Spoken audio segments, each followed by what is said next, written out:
আমাদের মাথায় ছিল না, আমাদের সহযোগীদের মাথায় কেউ ছিল না। এই একটা স্মৃতি এখনো হলে ইউনিভার্সিটিতে হাতে আমরা এখনো মনে পড়ে যে এখান থেকে টেনে হেঁচড়ে বের করে দেওয়ার মতো সিচুয়েশন ছিল, এবং হাজার হাজার মানুষ গুলি রক্ত ছিল আর কি ইউনিভার্সিটিতে। এটা এখনো আমি ট্রমার মধ্যে দিয়ে যাই ইউনিভার্সিটিতে।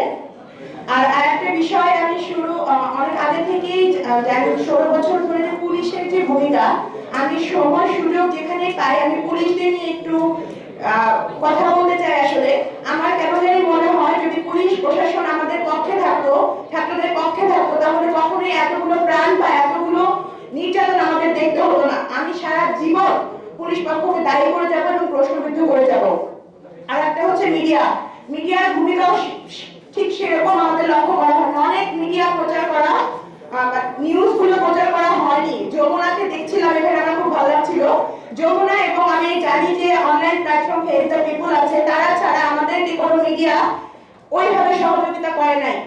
তো আজকে জাতীয় নাগরিক কমিটির একটু কারেকশন আপনারা বারবার যখন বলেন মিডিয়ার কথাটা ফলো হয় বলেন, কিন্তু মোবাইল জার্নালিজমে যারা ছিল, সেটা হোক বসুন্ধরার, হোক এসআলমের, হোক তারা কিন্তু কাজ করেছে কিন্তু যতখানি করা দরকার ছিল শুরু থেকে ভাইয়া, আমি দুঃখ প্রকাশ করছি। আমাকে আপনারা আমি এটা বলেই যাব না, জার্নালিজমের কথা বলতে হবে আপনাদের, সেটা আলাদা বিষয়। আমি মেইনস্ট্রিম মিডিয়ার কথাগুলো বলছি ভাইয়া। না মেইনস্ট্রিম কালের কণ্ঠ বলেন, বার্তা না, প্রথম অবস্থায় কখনোই ছিল। আমরা সবাই জানি এটা ভাইয়া, আমরা এটা সবাই জানি। আপনি স্বাধীনতার পর দাঁড়িয়ে বললেই তো হবে না ভাইয়া, তাই না? স্মৃতিচারণ তো আমাদের করতে দিতে হবে। এখনো যদি বাক স্বাধীনতা না পাই তাহলে কি হলো?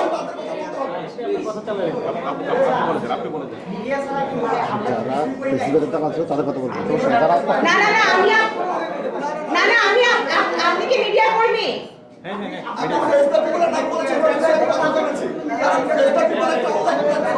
অনলাইন প্ল্যাটফর্ম যেটা আমি সহযোগিতা যারা ছিল আমি সেই কথাটা বলছি। এখনো যদি আপনি কথা না বলতেন তাহলে তো আমার এখানে দাঁড়িয়ে কোনো লাভ নেই।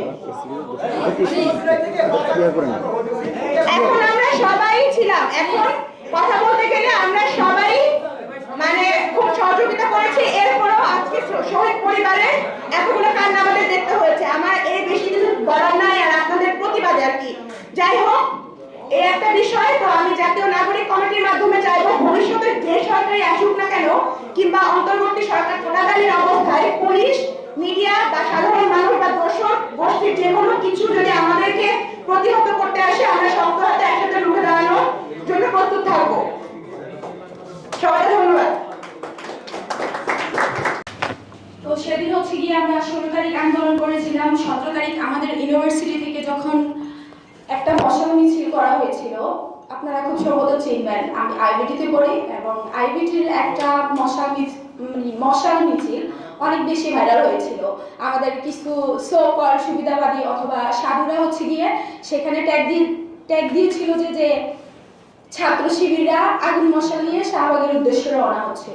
সেদিন হচ্ছে যে আমাদের ইউনিভার্সিটি প্রায় 1 ঘন্টার ডিক্লারেশন অথবা ঘোষণার মাধ্যমে সেদিন প্রায় 1-1.5 হাজার স্টুডেন্ট, আমরা যেহেতু সেক্টরে থাকি, 1-1.5 হাজার স্টুডেন্ট আসছিল ভার্সিটি ক্যাম্পাসে।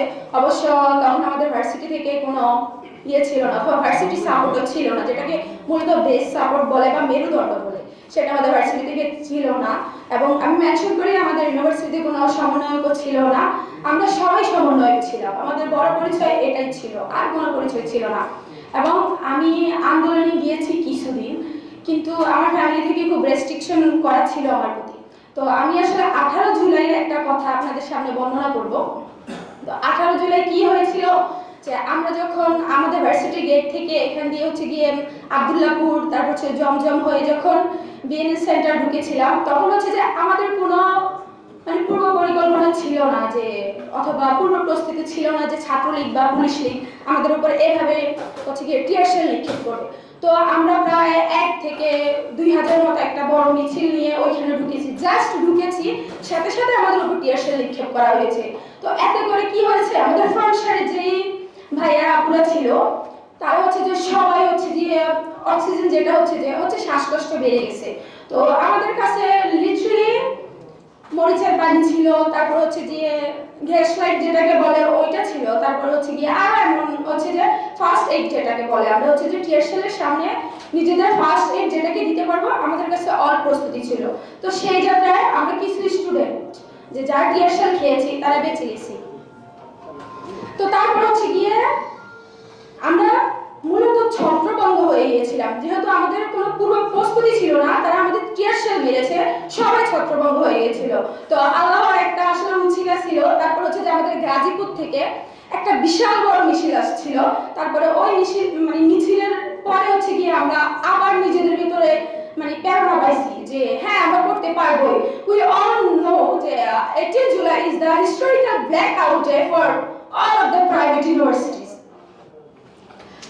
তো তারপর হচ্ছে গিয়ে আমরা আবার অনুপ্রেরণা পেলাম। অনুপ্রেরণা পাওয়ার পর তো সবাই আগাইলো। তো ওই দিন আমার চোখে একটা জিনিস পড়ছিল, একটা ভাইয়া, আমি চিনি না সে আসলে স্টুডেন্ট কিনা, কোন ইউনিভার্সিটির স্টুডেন্ট কি কোন স্কুলের স্টুডেন্ট, সে কি করছে আমরা যেটাকে কড়াই বলি, যেটাতে মাছ ভাজি বা কিছু, ওইটা হচ্ছে যে লিটারালি এভাবে বুকে পড়ে আসছিল তার প্রোটেকশনের জন্য। সেটা যখন পরে এসেছিল সেটা আমার অনেক ভালো লেগেছে। এবং দ্বিতীয়বার যখন হামলা হয়েছিল, তো হামলা হওয়ার পর হচ্ছে যে তখনই হচ্ছে গিয়ে আমাদের হচ্ছে গিয়ে খুব সম্ভবত নর্দার্ন ইউনিভার্সিটির একটা ভাইয়ার গায়ে গুলি লাগে এবং সে ওইখানেই হচ্ছে স্পট ডেড হয়। কুয়েত মন্ত্রীতে আন্দাজে সে ওইখানে স্পট ডেড হয়। তো তারপর হচ্ছে গিয়ে আমরা সেখানে গেলাম, যে আমার ভার্সিটির কিছু বড় ভাই হচ্ছে ওইখানে আহত হয়েছিল। তো আমরা কিছু স্টুডেন্ট ওইখানে গেলাম। তো কুয়েত মন্ত্রীতে যাওয়ার পর আমি হচ্ছে কি আসলে বেশি বড় করবো না, ছোট্ট একটা কথা বলবো, সেটা আমার এক্সপিরিয়েন্স থেকে বলতেছি। সেটা শেয়ার করার জন্য আসলে এখানে আসা। সেটা হচ্ছে আমি গত 3 আগস্ট একটা কথা শেয়ার করি, বাকিগুলো নাই বলি। এটা আমার খুব স্মরণীয় একটা বিষয়। এটা হচ্ছে আমি তখন নিউ মার্কেটের ঢাকা কলেজের সামনে আমাদের মিছিল আসতেছে, বৈষম্যবিরোধী ছাত্র আন্দোলনের মিছিল আসতেছে। আমাদের ভাইরা যারা হয়েছে বিভিন্ন জায়গায় বিভিন্ন হ্যারাসমেন্টের শিকার হয়েছে বা রক্ত ঝরিয়েছে, এগুলোর মিছিল আমাদের সবাই মিলে আসতেছে। হঠাৎ করে আমি সামনে ফলো করছি চন্দ্রিমার সামনে এবং কাউসিয়ার অপোজিটে, এই দুটো সাইডের মধ্যে কিছু ভাইরা আছে, আপনারা যাদেরকে পুলিশ লীগ বা আমরা যাদেরকে পুলিশ লীগ বা ছাত্রলীগ বলে থাকি, সবাই ইউনিফর্ম করে, সবার প্রত্যেকটার হাতের মধ্যে অস্ত্র ছিল। এমন কেউ ছিল না যে কারো হাতে যে অস্ত্র নাই, প্রত্যেকের হাতে অস্ত্র ছিল। হঠাৎ করে রাস্তা ফাঁকা, কেউই ছিল না, আমাদের মিছিল আসতেছে। ইন দি টাইমে কি হলো, আমি ওই জায়গায় দাঁড়িয়েছিলাম বা ভাইদের সাথে আসতেছি, হঠাৎ করে আমাদের মধ্যে টিয়ারশেল নিক্ষেপ এবং লাঠি সোটা দিয়ে পিটানো, এবং আমাদের কাছে পুলিশ যারা আছে বিশেষ করে ওনারা আমাদের উপরে প্রচুর আঘাত হানে।